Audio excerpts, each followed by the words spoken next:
e considere o veganismo.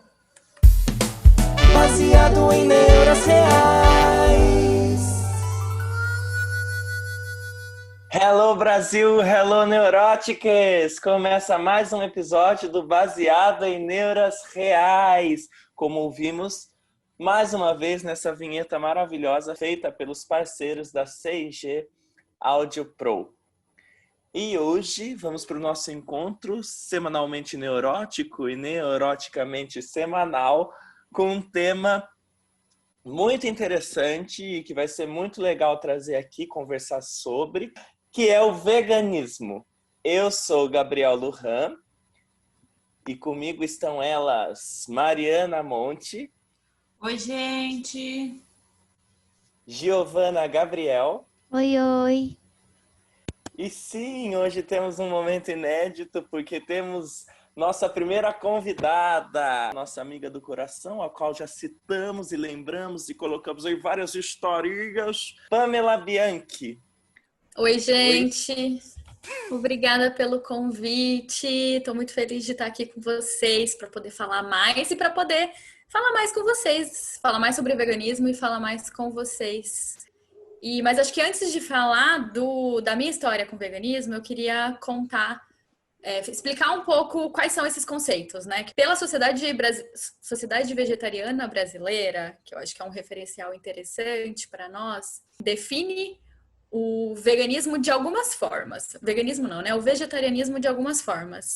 A primeira forma é o ovo-lacto vegetariano, que eu acho que é o que a gente chama de, que para nós, no nosso senso comum, é o vegetariano, né? Porque o ovo-lacto é a pessoa que consome ovos e leites e mel, mas não consome carne. Nem carne branca, nem carne de vaca, nem carne de frango, peixe, mas consome esses outros produtos que também são de origem animal. Tem também o vegetariano estrito, que é aquela pessoa que não se alimenta com nada de origem animal.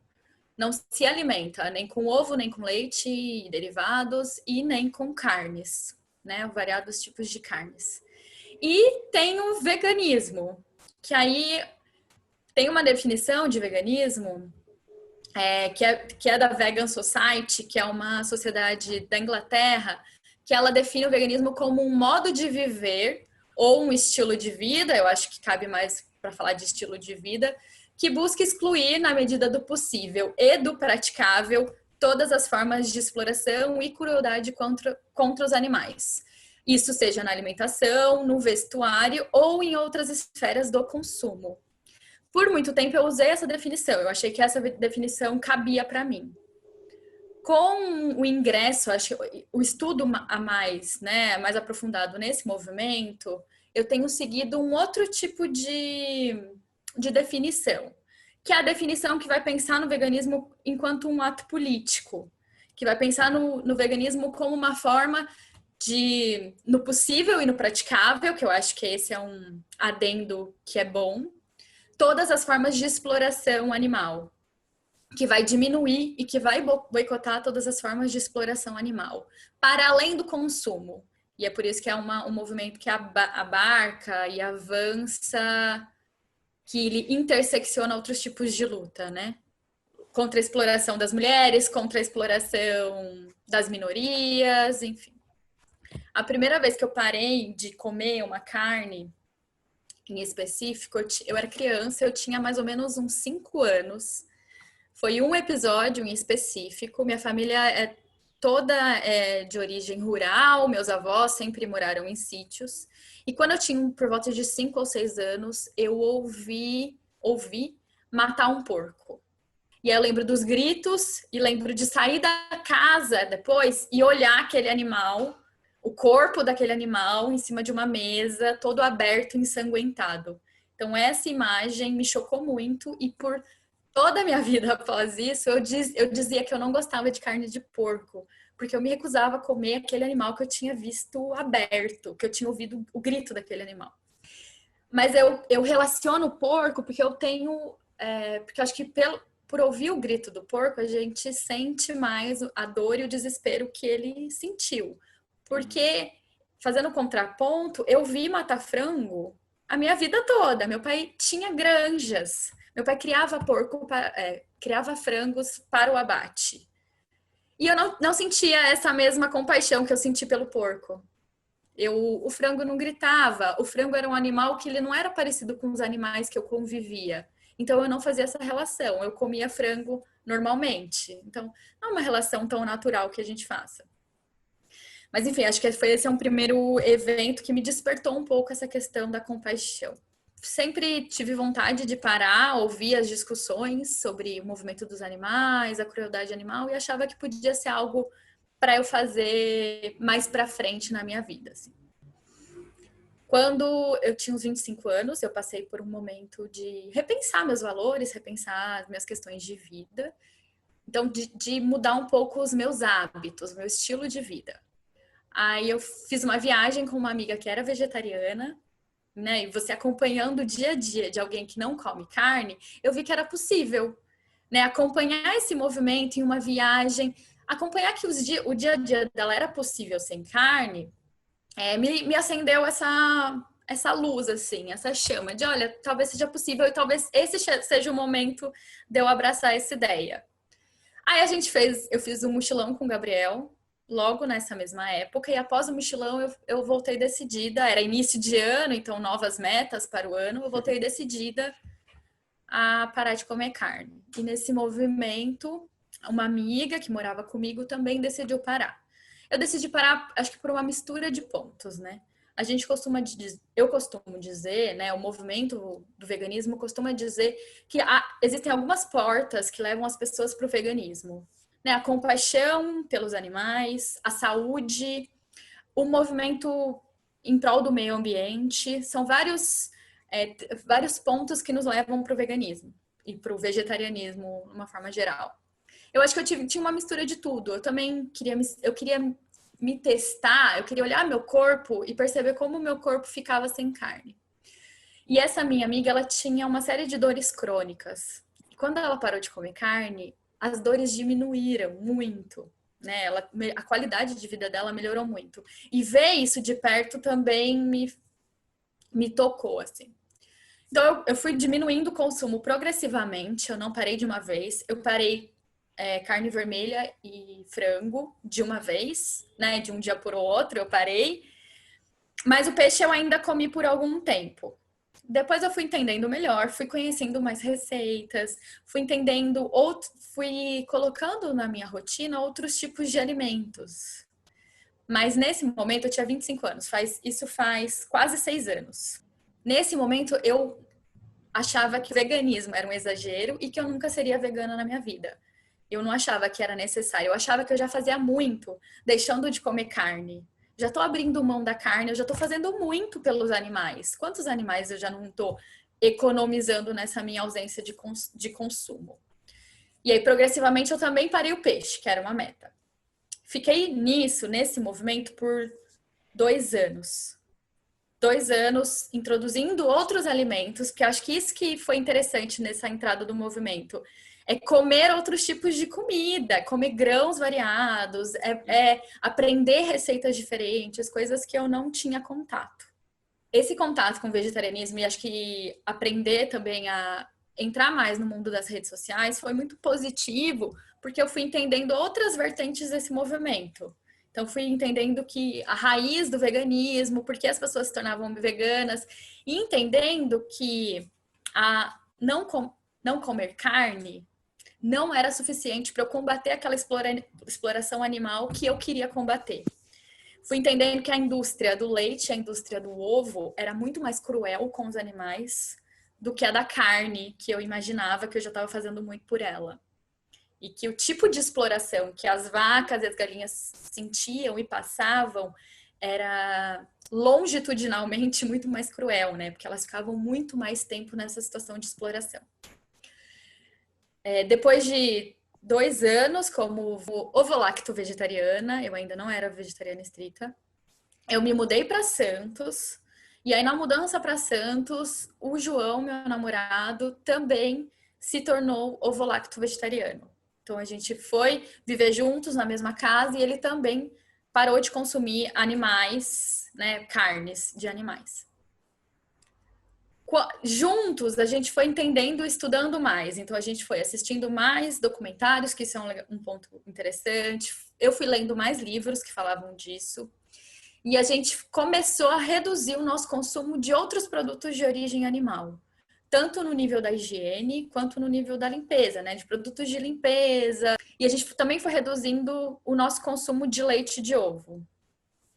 Desses variados. Mel é uma coisa que eu não consumia muito, com muita frequência, então para mim não fez efeito nenhum a tirada dele da minha alimentação, não era algo que eu sentia falta, mas o ovo e o leite a gente foi aprendendo, né? Eu fui testando receitas, aprendendo a fazer coisas novas, sempre nesse circuito de alimentação, né? Esse foi fundante aí no início do meu processo no veganismo. Aí daí a gente fez uma viagem e quando a gente voltou dessa viagem, que foi em novembro, a gente decidiu não comer mais. Então foi uma decisão conjunta, mas o movimento não parou aí. É por isso que eu digo que na minha primeira entrada, minha primeira afinidade com o veganismo, cabia muito naquele processo do estilo de vida que busca excluir dentro do possível e do praticável. Só que eu fui entendendo que se a gente se manter só pelo consumo, se manter só pelo estilo de vida, a gente abarca apenas o consumo de produtos, né? A nossa luta não avança.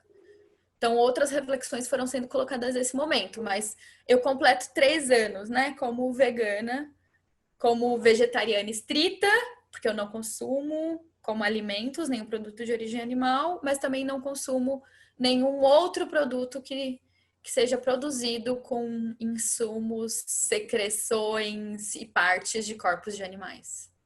Te ouvindo, eu acho, fica muito pulsante o processo mesmo, né? Esse olhar para o processo e para o caminho, que realmente é como uma coisa vai puxando a outra, né? E como vai abrindo o olhar para outras questões, para questões mais profundas, na verdade, né? Que às vezes quem está de fora, às vezes tem um olhar que é radical. É do dia para a noite, é uma coisa radical, né? E não é um processo, como você está falando, né? Ouvindo. Eu acho que a gente tem que honrar um pouco a nossa história, né? Acho que para mim foi um processo. Eu escolhi fazer isso de forma que eu fui entendendo que era possível eu incluir essa pauta na minha vida. Porque às vezes a gente muda de um dia para o outro e o radicalismo pesa, né? Fazer uma coisa de forma abrupta pode pesar e pode não te sustentar dentro desse movimento. Então, acho que para mim coube fazer de forma processual, para eu entender que era possível, para eu entender que eu podia falar disso e eu podia praticar isso em outros aspectos na minha vida. Mas também existem aquelas pessoas que conseguem fazer de uma hora para outra, que já entende e abraça o movimento de uma hora para outra, e eu acho que é super possível. Mas é isso, honre sua história e suas possibilidades, né? A minha dica, assim, a minha indicação quando as pessoas vêm falar comigo sobre isso é fazer no seu processo, é você ir processualmente entendendo o que é exploração animal, o que é essa estrutura que a gente vive, como essa estrutura social, ela é pautada na exploração de animais humanos e não humanos. E o quanto a gente combater isso todos os dias, nas nossas pequenas ações diárias, né? Toda vez que a gente coloca um alimento no nosso prato, já é uma forma de luta e de resistência. Ainda que pouco, ainda que pequeno, mas é uma forma de luta, né? E vocês, Gi e Mari, também, vocês não comem carne, né? Como que é para vocês esse tema? A minha família, a minha formação, as minhas referências sempre foram em volta da carne, de todos os tipos. As reuniões familiares e as minhas memórias afetivas estão relacionadas à comida, como uma boa família italiana. E bastante churrasco, porco, peixe, muito peixe. E a primeira vez que eu conheci uma pessoa vegana, eu tinha 13 anos, com um amigo. E foi o primeiro contato que eu tive, foi a primeira vez que eu comi um hambúrguer de soja, inclusive. E você pensa, em 2003. Era um momento assim que ninguém falava sobre isso, era uma coisa muito diferente. Então, muito fora da minha realidade. Eu achei aquilo, nossa, que interessante, eu nunca tinha pensado nisso, sabe? E aí foi a primeira vez que me despertou esse olhar para compaixão, de parar para pensar o porquê que a gente come animais. E o porquê que a gente come esses animais e outros a gente não come, né? Eu era muito nova e foi um momento assim que aquilo ficou na minha cabeça e eu nunca mais esqueci. Até hoje é uma coisa que me lembro que é muito forte na minha memória. Mas não foi o suficiente, né, ainda mais naquele momento, com a idade que eu tinha, de amadurecer uma ideia de praticar. Aquilo sempre ficava assim. Um dia eu quero parar. Um dia eu vou parar de comer carne, um dia eu não vou mais comer. Mas eu não conseguia, eu adorava churrasco, eu adorava. Meu pai fala até hoje assim: olha, quem diria que você ia parar de comer carne? Porque você adorava, tipo, primeiro corte da picanha sangrando. A mesma vontade que eu tinha de parar, eu tinha vontade de comer. E aí, num dia, assim, também as informações sobre esse movimento estão mais, né, à nossa vista. Eu tenho mais contato com outras pessoas. A própria Pamela, acho que acabou sendo exemplo também para mim e para outras pessoas, do fato do nosso círculo ser a primeira pessoa que parou realmente, que defendia a causa e que trouxe isso para mais perto do nosso círculo. E isso também no sentido de, é possível, né? E aí eu parei realmente. Isso foi da noite para o dia.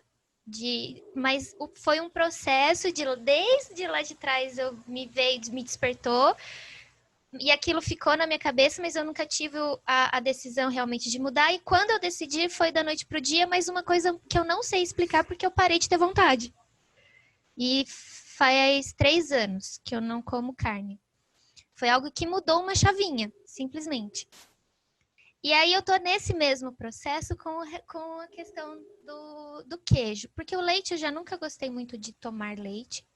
E ovo eu comi bastante. Quando eu parei de comer carne, eu substituí bastante com o ovo. Mas hoje em dia eu já não como mais também, não tenho muita essa vontade. Parecia que, eu não sei explicar, mas naquele momento parecia que o corpo pedia, porque eu tinha uma vontade muito diferente de comer ovo. E acho que foi adaptando também, e aí agora eu também não tenho mais essa vontade. Mas o queijo eu ainda gosto. E eu tenho, assim, uma ideia de que a hora que eu tiver a minha casa, eu vou conseguir controlar mais. Porque daí o que não entra é mais fácil da gente, talvez, transmutar dar esse passo que está faltando. E o que eu senti bastante, eu não senti tanta diferença no corpo, na saúde, mas eu senti muita diferença, como você falou, Pamela, de conhecer novos alimentos, de testar novas coisas. Eu abri o meu paladar de uma forma que antes era inimaginável, assim. Eu não gosto, por exemplo, não é que eu não gosto, mas eu não preciso criar receitas mirabolantes. Eu gosto de comer arroz, feijão, legume e salada. É o que eu mais gosto de comer. E é isso, a gente não precisa ter a ideia de que é caro, de que é difícil não comer carne, porque pelo contrário, é muito mais simples.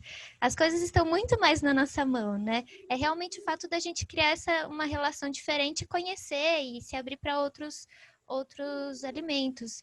Porque é até um processo gostoso esse, da gente se abrir para outras coisas que antes a gente não era aberto, porque era mais cômodo comer a mistura, né? Era o arroz, o feijão e a mistura.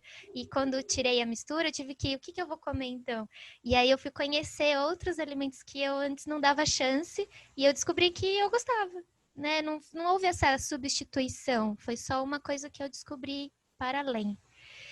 E uma coisa também que eu já consegui mudar, que eu estou em processo, é a questão dos produtos de higiene e de usar produtos sem origem animal, e de empresas também que não fazem teste e que são marcas menores também, marcas individuais, né, que são aquela pessoa que faz mais artesanalmente e que faz uma coisa mais natural. Eu tenho experimentado algumas marcas e alguns produtos e está sendo bem legal. Começou pelo shampoo, agora eu passei para os produtos de pele, e o próximo que eu quero trocar é a pasta de dente. E aí eu acho que também nessa questão, na hora que eu tiver a casa, eu vou poder olhar com mais atenção a questão dos produtos de limpeza, que hoje não olho porque não sou eu que faço essa compra, que tenho esse controle aqui. Mas é isso, eu estou em processo.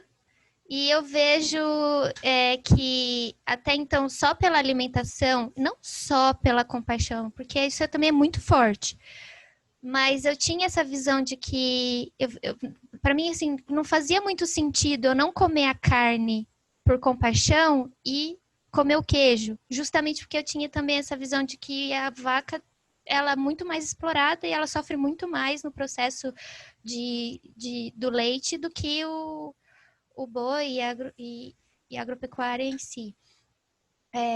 Mas quando eu conheci também esse viés do lado como um ato político, e também por também estar nesse movimento de me aprofundar também em questões políticas, me veio mais essa vontade, mais esse ímpeto, sabe? De tomar essa decisão. Mais ainda, veio como se fosse um argumento assim até mais forte, de realmente querer fazer a diferença, fazer algo não só para mim, né? Mas fazer parte dessa luta de alguma forma. Não faz muito sentido levantar uma bandeira e não levantar a outra. Acho que as coisas vão caminhando em conjunto e fazem mais sentido quando a gente inclui uma luta na outra, né? Na minha casa, a minha mãe, ela não era de fazer legumes nem nada disso. Mas quando os meus pais eram casados, sempre tinha muito... Ele gostava. Então, ele sempre me fazia experimentar. Então, desde muito nova, eu gostava muito, assim. Então, eu lembro de adorar beterraba, coisa que minha mãe não suporta. Mas, assim, aí depois que eles se separaram, não tinha beterraba na minha casa, porque minha mãe não gostava, mas eu gostava, mas era pequena, não pedia, assim, sei lá, era algo que eu tava aberta, mas eu não comia. E aí eu flerto com a ideia desde 2014, né? Mas não estava preparada, sabe? Era algo muito surreal ainda para aquela existência, mas tinha esse flerte com a ideia, assim. Acho que é comum a nós ali, né? E aí, em 2017, eu estava fumando um maço de cigarro por dia. E aí eu falei, não, eu tenho que mudar essa vida que eu tô vivendo, que não tá bom. Aí eu parei no meu aniversário de fumar, em 2017, Parei de fumar, tive que fazer tratamento. E aí, no ano seguinte, no início de 2018, eu falei, não, agora é a hora então, né? Se eu tô mudando tanta coisa, esse é o momento. E aí eu lembro de me despedir de alguns alimentos, sabe? Um imaginário bem tosco mesmo, de, eu vou no bar do bolinho me despedir de uma comida assim. Eu vou fazer um estrogonofe. Eu vou comer cachorro quente, porque eu adoro cachorro quente. E no primeiro ano, isso foi muito recorrente, senti vontade de comer salsicha. Eu tinha vontade de comer embutido, porque não tem cara de carne, né? Parece que sei lá, nasceu, plantou a calabresa, ela nasceu assim, né? Nesse processo, eu sempre ficava, não, então agora eu tô despedindo. E daí fui diminuindo meu consumo. Só que teve um dia que eu fui no bar do bolinho e eu comi um bolinho de carne. E eu passei muito mal. Eu sentia a gordura do animal na minha boca, amarga. E eu tive uma azia terrível. Aí eu falei, gente, será que é isso mesmo? Aí eu comi uma carne na minha casa. A mesma sensação. Aí eu falei, não, é isso. Meu corpo... eu bati tanto na ideia que o meu corpo não quer mais. E desde então, nunca mais, assim. Faz 2 anos e meio, mais ou menos, né? E aí, assim, foi processual, mas também não sinto falta. Um tempo eu senti muita falta dos embutidos, sim, que era uma coisa que me incomodava. E na minha casa eles comem carne, né? A minha mãe com o meu irmão. Mas assim, ó, quando eu cozinho não tem carne. Eu nem lavo a louça da carne, na verdade, que me incomoda hoje em dia, assim. Não é algo que a gente tem tábua separada para carne e tal. Mas eles não passam perereco, porque eles adoram comer o que eu como também, porque a gente come super bem, assim, e tal. Mas a gente tem um combinado, assim, aqui também. Já que vai fazer a carne, tenha respeito por ela, sabe? Não vai jogar fora, né? Porque tem isso também, esses desperdícios, o bicho morreu à toa, então. Você vai jogar fora. Então, assim, em casa eles não jogam carne fora. E eles não gostam muito de discutir sobre esse tema, porque, assim, se eu pensar muito, eu não vou comer. Minha mãe, principalmente, ela fala, não me conta, porque eu não vou dar conta. Mas se o meu irmão não morasse em casa, eu acredito que ela já não comeria também. Porque eu sinto muito isso no meu corpo. A minha pele melhorou, meu intestino melhorou, eu nunca mais tive aquela preguiça depois do almoço de me sentir pesada, isso nunca mais aconteceu. Hoje eu penso sobre restringir a minha alimentação em relação a leite e queijo. Eu gosto de queijo em lanche, por exemplo, mas não é uma coisa que, deixa eu comer um pedaço de queijo. Não. Leite eu não tomo. Eu tomo nos processos, assim, nos derivados, né? No iogurte, no bolo, no pão. Eu como, mas o leite puro em si não me agrada. E quando eu tomo de manhã, eu fico empapuçada a manhã inteira, eu passo mal. Meu corpo também tá dando tempo dele. Eu sinto que hoje eu como ovo pela praticidade, sabe? Porque é muito fácil você fritar um ovo, mais fácil do que fazer um refogado. Porque o meu tempo é muito restrito. Eu acho que se eu tivesse alguém, ou se eu comesse fora todo dia, também já não ia fazer parte da minha vida. Mas eu sinto que uma hora isso também vai cair fora, sabe? Eu tô no momento processual mesmo. Que não me cobro, mas que não posso ficar pensando muito sobre esse assunto, sabe? E não sinto falta nenhuma da carne, assim, é como se nunca tivesse existido na minha vida, o que é muito louco, parece que... E eu não sei se vocês sentem isso, mas às vezes as pessoas convidam a gente para comer na casa delas, né? Falam, mas o que eu vou fazer para você e tal? E assim, para mim é tão natural, eu como arroz e feijão. Tá tudo bem, não precisa se preocupar comigo. E às vezes a pessoa fala, mas o que você come? Tudo, exceto a carne. Porque você só come carne na sua casa, no seu prato só tem carne. Eu como o resto. Então, assim, eu acho que às vezes a paranoia e a complicação tá no outro, não tá na gente, né? Eu também aprendi outras receitas. Eu sinto isso também, sabe? Meu paladar ficou mais limpo. Eu me abri para outras coisas, outras comidas, outras formas de me relacionar, outros temperos, outras coisas diferentes que não abro mão. E não tenho vontade nenhuma de voltar, na verdade, assim. Sabonete eu já não uso também, shampoo também não.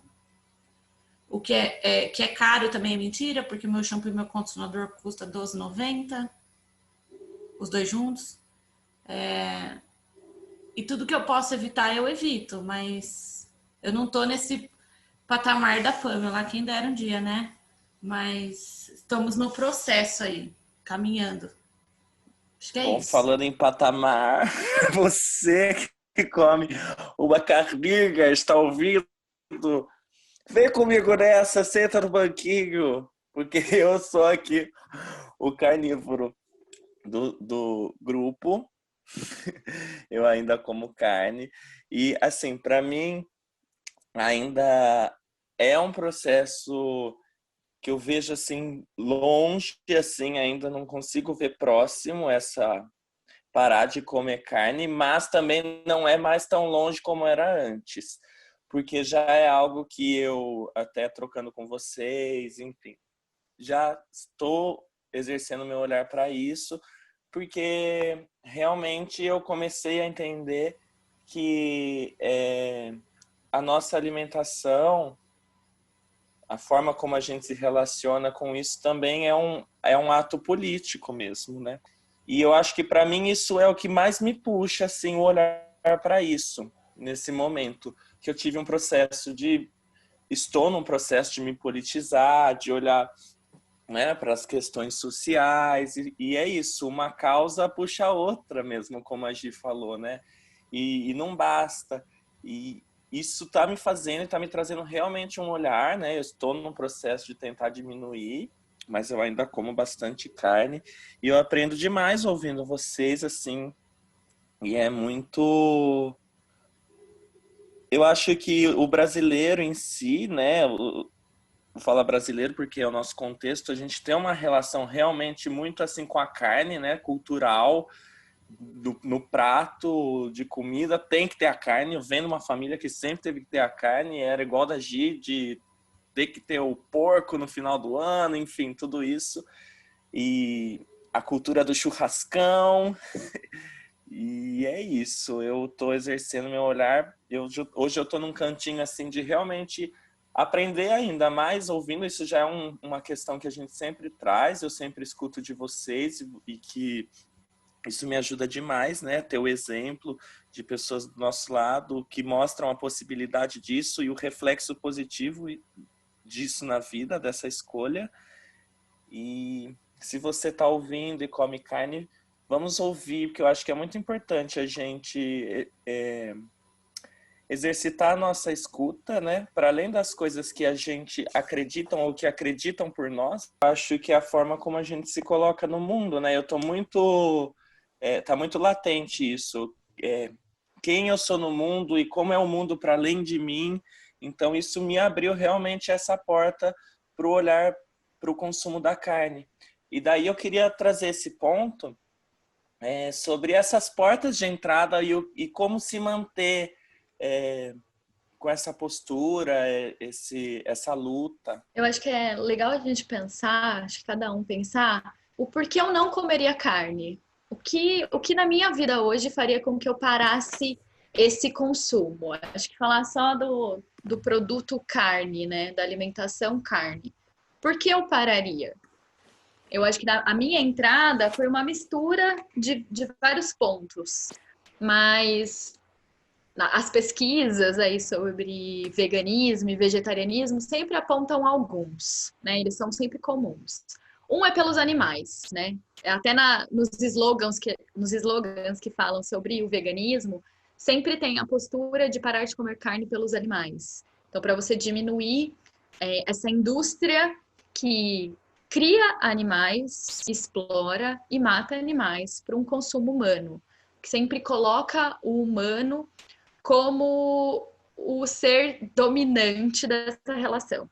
E acho que tem outra questão interessante quando a gente fala dos animais, é o especismo. E que é um ponto que nos traz muita reflexão, né? O especismo é aquela postura de algumas espécies a gente escolher para amar e para cuidar, e outras espécies a gente utiliza delas como um produto. A gente olha para essas espécies como se elas não fossem um ser senciente, que é aquele ser que tem capacidade de sentir dor, tem capacidade de sentir alegria e afeto, porque os animais têm isso, muitos animais são seres sencientes. E faz essa escolha de produzir, de consumi-las, de tê-las como um produto. Tem um livro, que é um livro bem interessante, que ele já traz isso no título, e é nesse livro que a autora desenvolve a ideia. E ele chama Por que amamos cachorros, comemos porcos e vestimos vacas? Que é nesse sentido, a gente escolhe amar peixes e gatos, e a gente não olha porcos, galinhas e vacas como seres iguais a esses que a gente ama, né? Esse é o especismo. E a entrada no veganismo pelos animais é tentar combater esse especismo. Porque para além disso, né, bom, porque a gente escolhe, mas quem escolheu isso pra gente, né? Por que que é isso? Cultural, É uma né? construção. Não, e assim, né? O ser humano está na cadeia. Eles falam, o argumento é assim: é que o ser humano está no topo da cadeia alimentar. Amigo, vou jogar você com o leão lá. Vamos ver quem come quem. E quando essa justificativa de a gente está no topo da evolução, eu digo exatamente por a gente estar no topo da evolução que a gente teria que assumir essa responsabilidade de não comer animais. Porque no topo da evolução a gente já entende que a gente não precisa desses animais, consumir esses animais para viver. A gente já desenvolveu tecnologias, alimentos suficientes para não nos alimentar. Então, acho que uma responsabilidade ética e política, como os animais que estão no topo dessa cadeia, é você proteger os outros, assim. Não, isso é uma coisa que tem me pegado bastante, assim, desse olhar como o homem utiliza essas desculpas, né, para exercer um poder sobre tudo, na verdade, né? Isso vai entra em outras questões também, mas na questão da exploração animal, como se coloca realmente como centro do universo. E eu estou falando isso ainda como uma pessoa que come carne, mas está dentro da minha reflexão. Como ele se coloca dentro do universo com tamanho poder, como se ele fosse o centro do universo, que ele tem poder de escolher quais animais ele vai comer e dominar, né? Porque é uma relação de domínio, né? E é muito cruel, triste olhar para isso. Então é uma relação de opressão. Você está tendo um domínio, uma espécie tendo domínio contra outra, sobre outra. E daí, por que eu é isso, critico a isso na troco do política? quê? Porque é Exato. gostoso? Por É causa do troco de paladar? dinheiro, Porque a né? gente já provou que não é necessidade, que é possível viver sem. Então, só porque é gostoso comer queijo, a gente vai inseminar a vaca o ano inteiro, fazer ela se separar do filhote dela de uma forma não natural, fazer ela sofrer, porque é isso. E também tô falando isso por uma pessoa que, como a Mari falou que não faz, eu faço. Eu abro a geladeira e corto um pedaço de queijo porque eu gosto gostoso. A troco Mas disso, sabe? É muito cruel. uma vez eu ouvi uma frase e eu já era vegana, mas que fez muito sentido para mim. Será que vale a pena esses minutos de prazer no meu paladar? Será que vale a pena por esses minutos de prazer no meu paladar, eu sustentar uma cadeia de exploração e de sofrimento animal? Eu sinto prazer na minha boca por 5 minutos e depois ele passa. Será que não tem outros alimentos que me trazem tanto prazer, ou outras coisas na vida que me trazem tanto prazer, quanto consumir um pedaço de um corpo que foi morto e explorado? Eu acho que essa é uma justificativa muito possível. A gente pode explorar, a gente pode aprender a ter prazer com muitas outras coisas. Sim. Você sabe que quando eu fixei na ideia de parar, foi porque um cara no meu amigo no Facebook era vegetariano já, e ele compartilhou um vídeo de uma vaca sendo morta. Aqui, assim, gente, eu não dou conta de assistir série, ver a pessoa esfaqueando a outra. Eu tenho que virar, porque eu fico mal. Então, quando eu vi uma vaca sendo morta e a carinha dela, sabendo que ia morrer, aí só de pensar naquilo eu tenho vontade de chorar. E aí eu assisti também aquele documentário que fala sobre aquecimento global e o quanto os animais, né, a produção em larga escala, ela contribui, na verdade, né? Lógico, existe a emissão do escapamento? Existe, mas ela é ridícula perto da exploração animal. Ela é Né? muito menor. Muito menor. E A aí ação tem... humana pela pecuária é o que gera um grande número, né, de gás metano sendo emitido. E o desmatamento também, né? Ele estimula o desmatamento. E aí aquilo para mim, sabe, tipo, eu fui enganada a vida inteira, porque você fala que você não pode não pode ficar andando de carro, não pode fazer isso, não pode fazer aquilo, mas o vilão estava no prato. E aí, assim, quando eu vi aquele vídeo da vaca, a gente vai desassociando as coisas, né? A gente vai coisificando, porque aquela vaca que eu vi no vídeo morrendo não era a mesma vaca que estava na bandejinha, porque na bandejinha aquilo nem é bicho, né? A gente é uma coisa É uma que estratégia de distanciamento mesmo, né? é, De dissociação, né? é e eu não sei se vocês sabem, mas eu trabalhei numa fazenda, no escritório de uma fazenda que era de gado para corte, né? E aquilo naquela época não fazia nem, sabe, não soava na minha cabeça, porque era muito distante já também. Mas quando aquele vídeo foi um divisor de águas na minha vida, assim. E assim, ó, quando eu vou no supermercado com a minha mãe, eu não consigo chegar perto do açougue, porque o cheiro para mim é insuportável, cheira morte. É um negócio muito louco. Acho que quem tá dentro sabe do que eu tô falando. É um cheiro insuportável. É inacreditável. E era um cheiro que eu não sentia antes. Isso que você está falando, de você associar o animal com aquele pedaço de corpo que está na embalagem, com aquele bife que está na embalagem, tem uma autora que é a Carol Jane Adams. ela tem um livro que chama Política Sexual da Carne. E ela vai falar que tem um referencial ausente, é o conceito que ela dá, para carne. Quando a Mari fala, eu queria comer embutidos, porque eu olhava os embutidos e eu não associava a carne. Isso é o referencial ausente.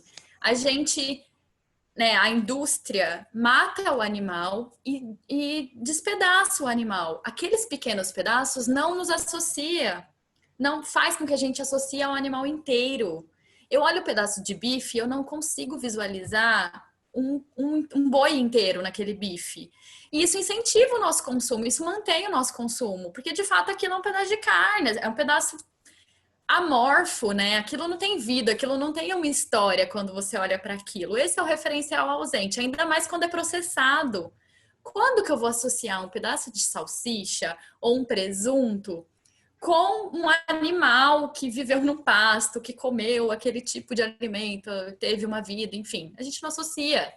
E isso é o que alimenta, isso que mantém essa indústria a pecuária e a indústria alimentícia em torno da exploração animal também. E é perverso porque os açougues, os abatedouros, né, tem lei que manda eles ficarem longe da cidade, porque os gritos Sim. dos animais não é tolerável para o centro urbano, por exemplo. Esses lugares, eu vi um tempo atrás, faz um tempo já que eu vi, que fecharam o abatedouro porque tinha bicho apodrecendo lá dentro, morto, com um rato junto. Então é um negócio surreal. Eu fico me questionando porque, tipo, ouvindo tudo isso que vocês falam, vem um incômodo muito forte, assim, pra mim. E o porquê que a gente escolhe, tipo a frase que a sua mãe fala, amiga, não me conta, como que é? Que eu não dou conta. Por que que a gente escolhe não, e isso fica, assim, forte em mim, por que que a gente escolhe não saber ou não olhar para as coisas, para isso, para... É que Porque isso mudar é muito incomoda difícil, né? Mudar é muito difícil. Dói, É né? lutar contra a estrutura. O que a gente faz é lutar contra a estrutura todo dia, entendeu? É remar contra a maré. É muito difícil remar contra a maré. Depois você se acostuma e você deleta várias coisas para você Se viver no fortalece, propósito. Mas é muito difícil você remar contra a maré. Eu não sei se vocês sentem isso, mas no começo eu sentia que era muito difícil remar contra a maré. Hoje não me Hoje afeta. hoje tá mais fácil. Hoje eu não, por exemplo, primeiro dia que eu comecei a trabalhar, a gente foi numa reunião em São Paulo. E aí foi até mais tarde, tinha que almoçar fora. Aí eles falaram, onde vocês querem ir e tal? Eu falei assim, qualquer lugar, mas eu não como carne, só para vocês saberem. Antes, eu me achava um fardo. Eu achava que era um problema eu atrapalhar o almoço das pessoas, porque eu era a única que não comia carne. Hoje eu já lido melhor com isso. É o que eu sou. E, tipo, não é um problema, porque eu posso comer arroz, feijão e batata frita. Não tem problema. Não precisa deixar de comer nada por minha causa. Mas eu também não vou deixar de impor o que eu sou. Antes eu me anulava um pouco porque eu achava que isso aí ia ser ruim. Hoje eu já não acho mais. E também não me incomodo quando fala assim, mas como você repõe proteína? Antes eu ficava com raiva. Hoje já abstraio também e converso numa boa, lido super bem com as situações, assim.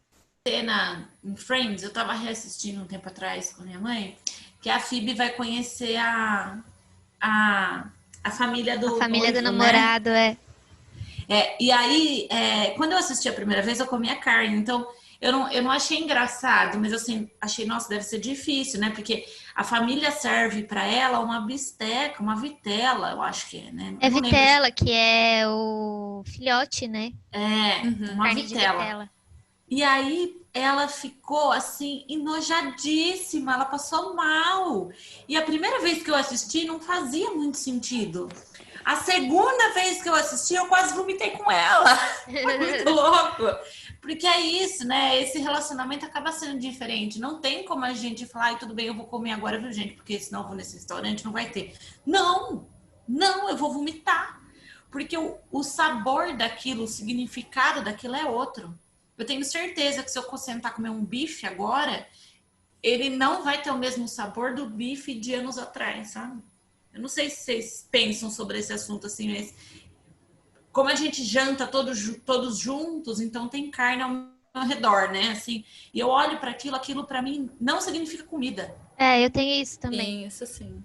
Não significa Eu comida. acho, respondendo um pouco o que o Gabriel perguntou, eu acho que é difícil você ir contra essa corrente, então você segue um movimento que é diferente do movimento de tudo que está ao seu entorno. Então é claro que a princípio é difícil, mas com o tempo você também se adapta a esse novo estilo de vida. Eu vou usar esse termo, mas não é um termo que eu gosto, não é um termo que eu uso hoje em dia, né?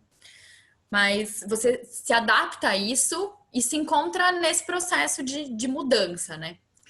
E isso que a Gi conta de se sentir um fardo, eu não me sinto um fardo. Na verdade, eu gosto de provocar esse incômodo nos outros. Porque eu não preciso falar nada. Eu não preciso falar sobre veganismo, falar que ser vegana é você lutar contra a exploração animal, que as pessoas estão com a carne no prato, então elas estão compactuando com um ato de violência. Eu não preciso falar disso, porque as pessoas se incomodam com a minha presença. E esse incômodo já é um ponto para as pessoas refletirem, sabe? Então eu gosto de estar num lugar que todo mundo come carne e não comer. Pelo menos, principalmente pessoas que eu não conheço. Então, nessa situação de trabalho, eu não sinto incômodo. Eu sinto um pouco de provocação para os outros. Provocação para os outros verem que eu consigo me alimentar, eu consigo ficar bem, saudável e não preciso compactuar com esse tipo de consumo, assim. Mas acho que é processo, né? Porque faz 6 anos que eu provoco esse incômodo nas pessoas. Então, hoje eu gosto desse incômodo, porque eu também aprendi a responder as perguntas sobre as proteínas e tudo mais. E como as pessoas se relacionam em relação a você e como você se relaciona às pessoas que comem carne e pão? Porque antes tem uma coisa assim, eu acho que, né, quando fala, eu não como num ambiente em que a maioria come carne, fica aquele olhar, né? Nossa, parece que é um ET que tá no meio. Conviver com pessoas que comem carne, eu me sinto como a Mari, as meninas comentaram. Eu sinto nojo, na verdade, de carne, mas eu sinto mais nojo de leite.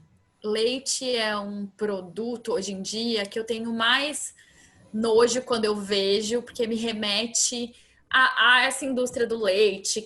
Porque acho que uma coisa interessante, né? A gente consome leite de uma espécie que não é a nossa. A gente consome leite de uma vaca. Vocês olhariam para a vaca e sentiriam vontade de uma vaca? Se imaginem numa fazenda olhando para uma vaca. Você sentiria vontade de beber o leite que sai da teta dela? Você sentiria vontade de lamber a teta dela, por exemplo? Eu acho uma coisa muito nojenta.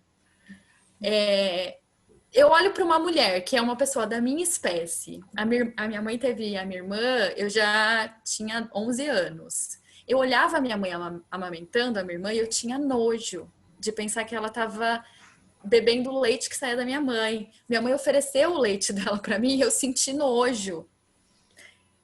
E a gente consome leite de uma espécie que só de olhar para a espécie, de onde ela vive, como ela é, muitas pessoas já sentem nojo. Mas o leite da caixinha, tudo bem, né? Do fato de a vaca produzir leite para alimentar o filhote dela. É para isso que serve. E aí ela é inseminada constantemente o ano inteiro para sempre produzir leite, para enganar o organismo de que ela precisa produzir leite. E de forma industrializada, o leite é extraído de forma industrializada por mecanismos que machucam, né? Porque não é natural. Ao invés de ela dar leite uma vez no ano, dentro do ciclo natural, ela dá constantemente. Então, além disso não ser natural e do mecanismo ser industrializado, isso machuca ela. E aí existe uma porcentagem que é aprovada pela Anvisa de sangue e pus no leite, porque a vaca ela é constantemente machucada. E até lembro de uma vez de ver uma amiga minha, eu até pedi desculpa, porque foi uma coisa tão espontânea que eu falei. Ela tava comendo um iogurte de morango e ela ofereceu, eu falei, não, eu não consigo nem ver, porque eu olho pra isso e pra mim é pus com sangue. E aí ela ficou mal, ela falou, ai, Giovana, sabe? Tipo, realmente, foi uma coisa ruim, chata de se falar. Eu não gosto de fazer isso com as pessoas, não gosto dessas abordagens. Mas foi espontâneo, porque me remete muito isso. Iogurte é uma coisa, e o leite puro é algo que eu olho e eu sinto isso. Aí, o que eu não consigo entender, que eu acho que é esse o processo, é o porquê eu não tenho essa visão com o queijo em si. Quando eu corto, quando eu vejo a fatia de mussarela ou queijo Minas, né, que eu gosto de cortar e comer o pedaço. Para mim, teoricamente, ele também é puro pus. Uhum. E eu ainda não cheguei nesse de virar a chavinha de para esse alimento não ter essa visão que eu tenho do leite puro, do iogurte e etc. Eu acho que é isso. Acredito, espero que seja um processo que um dia eu vou conseguir ter esse olhar também, de olhar para isso e já enxergar toda essa exploração, esse sofrimento. Tem um meme que é tipo uma charge, que é um médico dando um teste de DNA para uma pessoa e ele fala assim: a vaca não é a sua mãe. É isso, é. É muito bom, porque é isso, né? E Não é a nossa... mesmo leite que é nosso, da nossa espécie, ele é indicado a quê? 2 anos de idade? Até 2 anos de idade? é. Não é pra gente tomar leite a vida inteira. Não tem a necessidade, sabe? A gente fala, mas tem que tomar leite por causa do cálcio. Não precisa. Tem cálcio em outros alimentos. Naturalmente, a gente não precisa do leite, nem materno o resto da vida. Acho que eu queria 2 apontamentos sobre isso. Um apontamento é que as vacas são inseminadas, na realidade elas são estupradas todo ano para elas gerarem aquele leite. Então é um estupro, é uma violência contra aquela fêmea e uma fêmea de uma outra espécie. Então por que será que nós feministas também não abrimos nosso olhar para essa violência pelas fêmeas aí Fêmeas de outras espécies. Uhum. O outro apontamento é isso. Nós não temos a lactase para digerir toda a lactose, e principalmente a lactose de uma outra espécie, né? A gente não tem a enzima que consegue digerir no nosso corpo. É por isso que muitas crianças hoje em dia desenvolvem alergias e alergias graves pelo leite. Eu tinha enxaqueca quando eu comia leite, quando eu tomava leite. Mas leite puro ou iogurte. Minha mãe conta que desde os 7 anos eu parei de tomar leite e ela nem insistia porque eu tinha enxaqueca desde criança e era isso que provocava. Por quê? Porque meu corpo não é feito para isso, né? Ô, Pamela, eu gostaria que você falasse um pouco sobre essa relação do veganismo e capitalismo, porque aqui nesse podcast a gente gosta de falar mal do capitalismo sempre que pode. Então, vamos entrar nesse buraco aí? Eu acho que isso é um ponto legal de retomar até, né? Eu falei que a gente entra no veganismo por aqueles pontos. Falei da saúde, dos animais. Tem o ponto da saúde. Então, é muito comum a gente... E a gente se sente melhor mesmo, né? É muito comum você ver pessoas que tiveram doenças graves ou tiveram familiares com doenças graves e que mudaram esse hábito, o consumo de produtos de alimentação com animais, por conta da saúde. Então, isso é um outro aspecto. E tem o aspecto do meio ambiente, né? De se preocupar com esse desmatamento e queimada na Amazônia e no Pantanal, que foi provocada pela pecuária e pela plantação de soja. E plantação de soja, porque no Brasil, a gente, já entrando na pauta, no Brasil a gente planta soja, a gente planta grandes extensões de soja, não para alimentar os brasileiros, né? Mas para alimentar bois e vacas que muitas vezes não são aqui do Brasil. A gente exporta soja para alimentação de animais. Eu vi num documentário que se pegasse toda a soja que foi plantada no mundo para dar para os animais, teria acabado com a fome. O mundo hoje, os países têm possibilidade de ter soberania alimentar, de produzir o que consome e poder alimentar todo o seu povo. Isso não acontece porque a gente também precisa produzir e alimentar uma quantidade de animais que às vezes estende a quantidade de população, né? O Brasil tem mais boi que pessoas, que humanos. E aí o que faz a gente, eu acho que o que faz a gente se manter no veganismo conflui muito com essa perspectiva de que ele está alinhado a essa estrutura social que a gente vive hoje, que é a estrutura capitalista. Acho que uma pessoa que entra no veganismo por conta da saúde tem muita propensão a não se manter nesse movimento. Porque se é por mim, individualmente, pela minha saúde, eu faço essa escolha de um dia não comer, eu faço essa escolha de um dia mudar meu hábito, porque aí eu vou ter a carga individualmente dessa mudança. Eu vou assumir essa mudança individualmente. Eu vou assumir que meu corpo pode adoecer futuramente pelo consumo de carne. E eu acho que um aspecto que faz a gente se manter é quando a gente entende que o veganismo é uma luta contra as opressões que mantém essa estrutura social. Porque o que mantém o capitalismo é a indústria e a exploração de animais humanos e de animais não humanos. Então, a luta pelo veganismo, a luta política pelo veganismo, é contra todos esses tipos de exploração, né?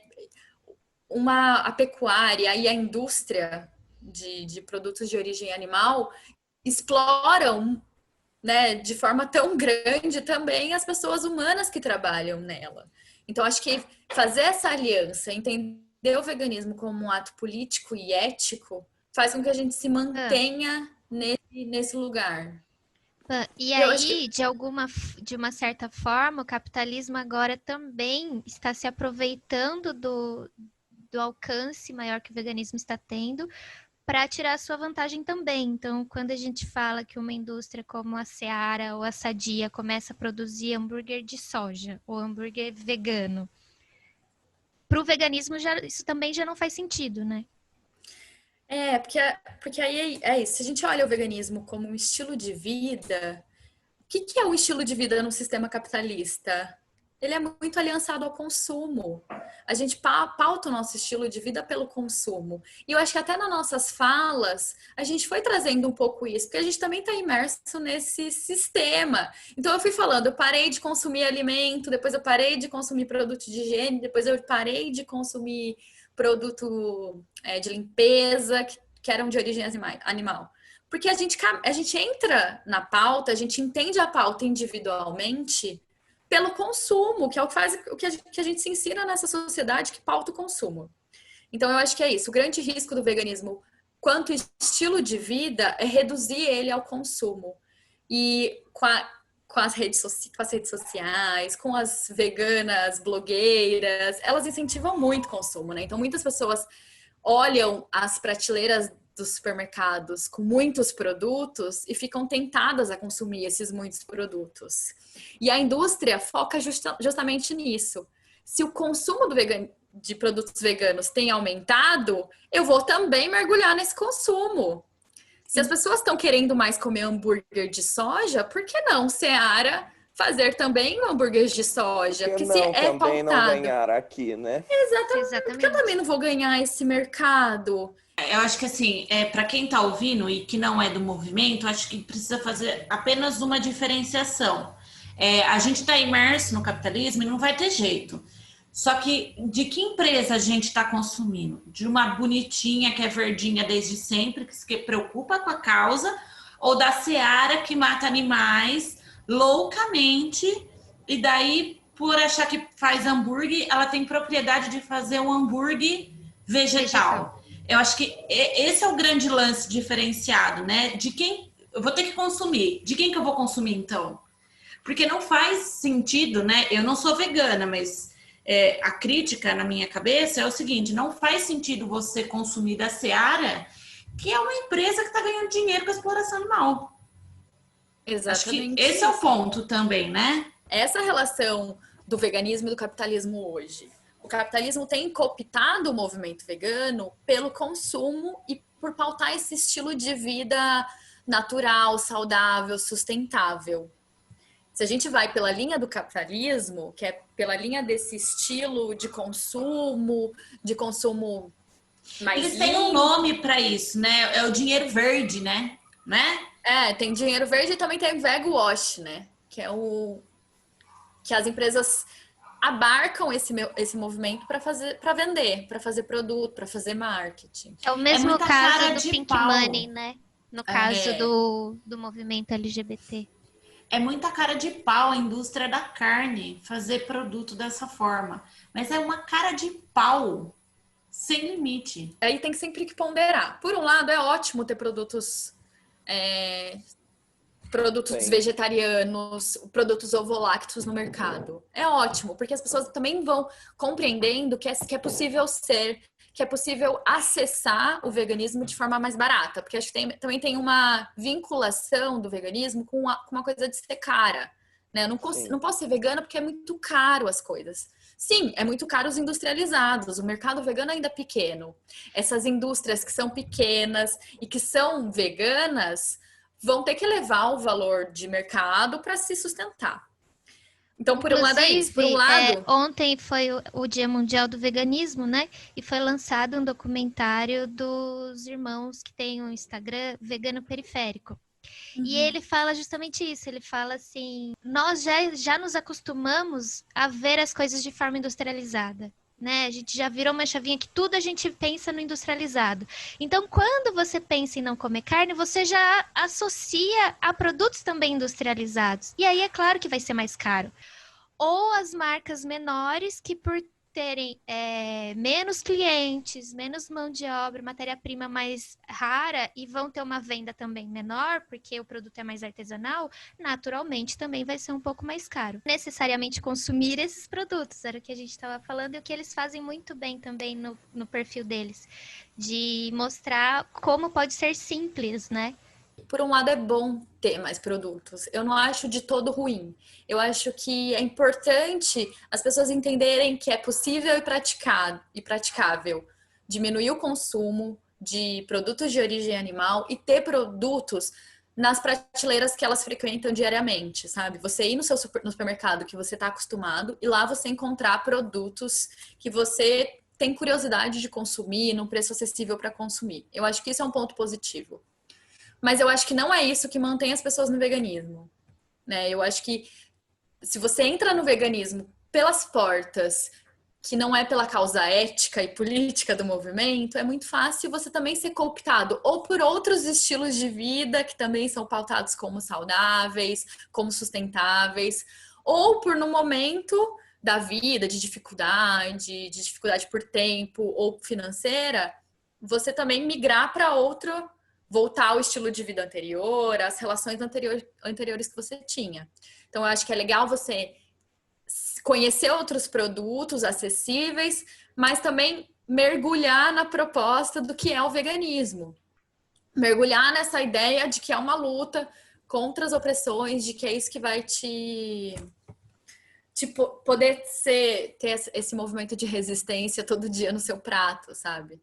Como que a gente combate o capitalismo, mesmo no movimento vegano? Consumindo por pequenos produtores, consumindo em feiras, se possíveis, orgânicas, mais de indústria familiar, agricultura familiar, olhando marcas que são, né, que são pautadas no veganismo.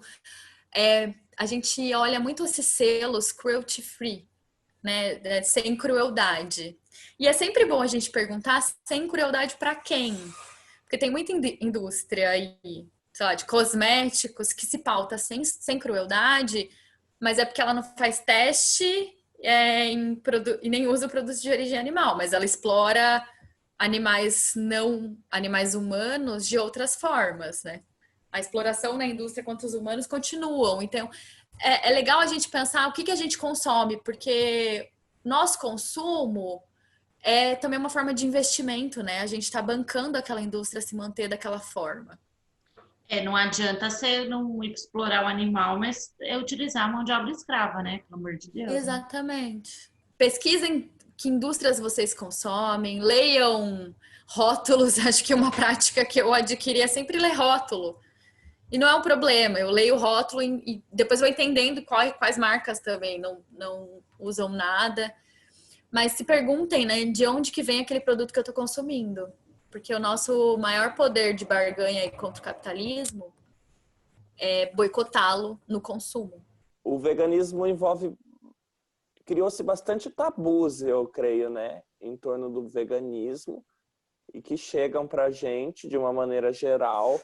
Quais são os tabus e as verdades sobre isso que chega para nós? O primeiro tabu acho que é o da proteína, né? E as proteínas? Quem consome carne sabe quanto está o nível de proteína que você consome? Como é o nível de proteína que você consome? Não é uma coisa que a gente para pensar normalmente, olhando o nosso prato, né? Eu acho muito engraçado, porque isso não era uma questão que eu pensava antes de parar de comer carne. Mas comer uma dieta balanceada, né? Comer grãos, leguminosas, já te promove a alimentação de proteínas num nível suficiente diariamente, assim. É só você ter uma variedade e a combinação dessa variedade já te gera a proteína necessária. Consumir carne, você come uma dose a mais do que o nosso corpo precisa e isso pode ser até prejudicial, né? Tem muita associação de comer proteína e ser forte. Eu acho engraçada essa associação porque a gente come carne de um animal, uma carne vermelha, ela é um animal herbívoro. O boi só come pasto. O boi é um animal forte, que é associado à força, mas ele é um animal que não come carne, ele é um animal herbívoro. Não sei de onde a gente faz essa associação, né? De ter que comer carne para ficar forte. É a virilidade. É o macho que domina o mundo. A questão da carne está muito ligado ao masculino, né? A gente acha que quem não deve comer carne são as mulheres, porque elas são seres mais fracos. Mas, enfim, voltando, né? O documentário do Vegano Periférico fala sobre isso também, que ele conta assim, tem gente que eu não consigo falar, porque o cara fala assim, você nem come carne, deve ser gay, vai comer uma picanha e depois a gente conversa. Ele conta de ouvir muito isso, ele falou assim, as pessoas associam muito a carne de uma maneira machista à masculinidade, porque se eu não sou para ser homem de verdade, eu tenho que gostar de churrasco. Aquele livro da política sexual da carne, ela vai colocar justamente essa questão, assim, do quanto a feminilidade e as fêmeas são ligadas ao consumo de hortaliças e frutas e o quanto a carne é ligada à masculinidade, à força, à virilidade. E isso também é construído socialmente, né? O outro tabu, que é o tabu da B12, e que eu acho que é uma questão super importante de se apontar, assim. Eu tive uma deficiência grave de B12. Eu fiz, acho que meu exame de B12, eu não comia carne há uns 2 anos. E eu tive uma queda muito brusca de B12. Mas o médico, o profissional que me atendeu, ele disse que provavelmente o meu nível já estava baixo, mesmo quando eu comia carne. Porque o nível não cai drasticamente como eu estava, só de não comer carne pelo período de tempo que eu não comia. E isso é um ponto que veganos precisam sim cuidar do seu nível de B12. A B12 é uma vitamina super importante para cognição, para memória, para atenção. Eu suplemento a B12 todos os dias. Mas as pessoas que consomem carne também têm alto risco de ter deficiência de B12. Porque a B12, ela é uma... Não é uma exclusividade dos veganos. Não é uma exclusividade. Ela é uma vitamina que ela é produzida no intestino, né? A gente produz essa vitamina por bactérias no intestino. Só que a gente produz num nível, num local do nosso intestino que a gente já manda embora. Ela não volta para o nosso corpo. E os animais, eles têm contato com a B12, eles também fazem essa produção e eles têm contato com a B12 porque eles se alimentam de pasto que tá ali misturado com as fezes deles. Entendi. Porque pela nova forma de produção do gado, a própria carne também está em déficit de B12. Então, mesmo comendo carne, você pode ter essa deficiência. Eu acho que é super importante fazer exame de B12, quem come carne, quem não come, e fazer outros exames. Eu faço exames, tento fazer todos os anos. E o índice de outras coisas, né, tá super bom, assim. Acho que é legal falar que depois que eu parei de comer carne, há quase 6 anos, eu nunca mais tive infecções no meu corpo. Era muito comum infecção de garganta. Eu tinha muita infecção de garganta. E eu tomava muito antibiótico por conta dessas infecções. E depois que eu parei de comer carne, eu nunca mais tive nenhum episódio de nenhuma infecção. Então, a minha qualidade de vida e a minha saúde, de fato, melhoraram muito. Eu observo isso também. Eu sempre tive muita dor de garganta, de tomar antibiótico 3, 4 vezes por ano, por causa da garganta, e depois que eu parei, assim, não acontece mais. E como se fala muito mais talvez um possível problema, né, do que das outras tantas vantagens que se tem, né? Como se foca mais nesse lance da B12, que nem é, como já citamos, uma exclusividade, mas e não se vê todos os outros benefícios, né? É uma lógica capitalista mesmo, de combate a quem subverte, né, o que a gente vive. E dificuldades, Pan? Tem dificuldades? Acho que de início, a dificuldade era encontrar produtos que não tinham origem animal nos mercados, e há 6 anos atrás era muito mais difícil. Hoje, com certeza, evoluiu muito. Acho que a minha percepção das coisas, de onde encontrar esses alimentos, também mudou. Uma outra dificuldade grande é a relação com as outras pessoas, né? O quanto as outras pessoas olham para você como algo diferente, algo que incomoda, as piadas. Acho que piada de família acontece sempre. Mas nem peixe, né? Ah, olha aqui, vou comer essa carne. Olha, a Pamela que defende o animal, vai lá, defende esse animal que eu vou comer. Aprender a lidar com a minha saúde, né? Esses cuidados de, então, preciso fazer exame de saúde, preciso entender que tem vitaminas, principalmente a B12, que é uma vitamina que eu só vou conseguir ingerir por produtos de origem animal, né? E daí, assim, para pessoas que estão pensando em diminuir a carne, estão nesse processo, vocês têm indicações de leituras, de filmes, de documentários que ajudem quem está nesse processo de pensar sobre isso? Tipo eu e muitos que podem despertar para isso nos ouvindo. Um documentário que eu gosto de indicar, porque ele é brasileiro, que chama A Carne é Fraca. Ele é feito pelo Instituto Nina Rosa, que é um instituto brasileiro, um dos primeiros institutos aí pensando no veganismo no Brasil.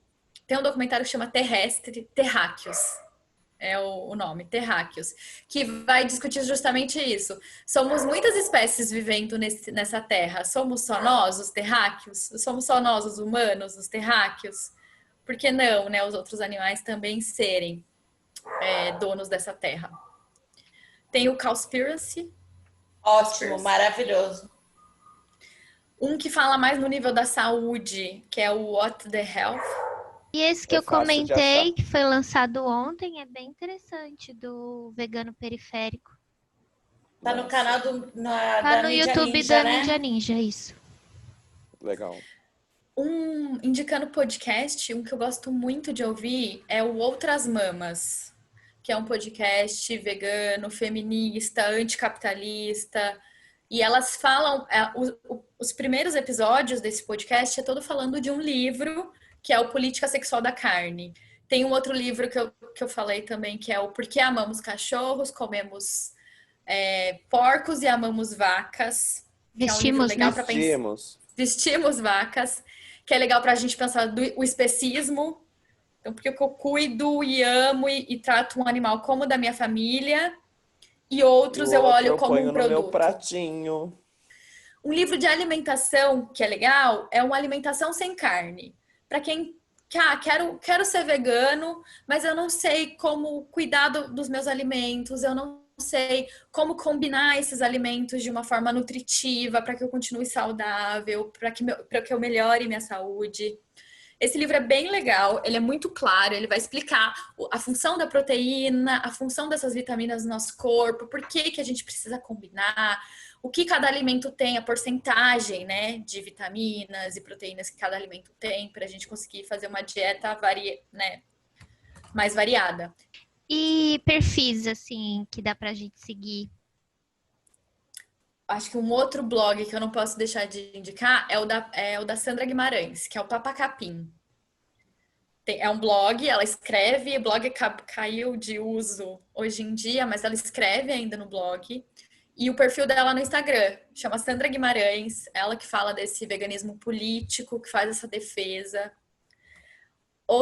Outra que eu sigo, que também tem esse mesmo perfil, é a Thaís Goldcorn, que é uma da pessoa à frente aí dos Outras Mamas.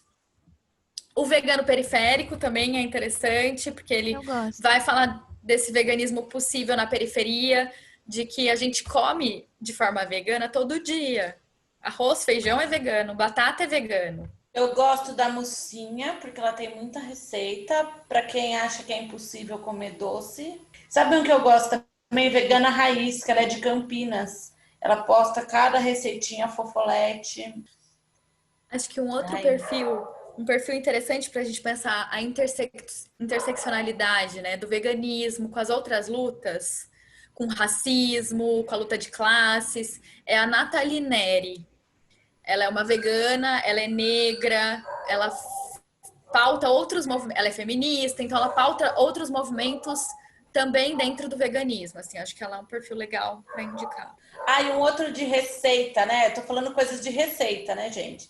Porque é isso, né? As pessoas acham que é impossível. É possível. Então tem a Mocinha, tem um outro que chama Veg Gui, que ele é lá do sul. E ele tem ele vende comida vegana e às vezes ele compartilha as receitas. Ai, maravilhoso, adoro, queria comer tudo. Foi ele que me ensinou a fazer tofu.